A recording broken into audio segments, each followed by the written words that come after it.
Я рада, что формат квартирников вернулся, и снова есть такая возможность собраться нам все вместе в такой домашней, уютной атмосфере. Атмосфера наших квартирников от каких-то масштабных концертов отличается тем, что мы особо не готовимся, и все получается у нас в процессе, с теплом и уютом.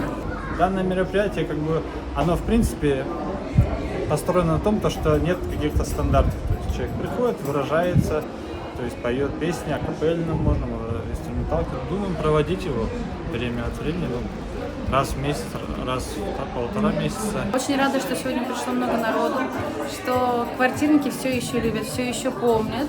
И я очень надеюсь, что в дальнейшем мы будем только расширяться.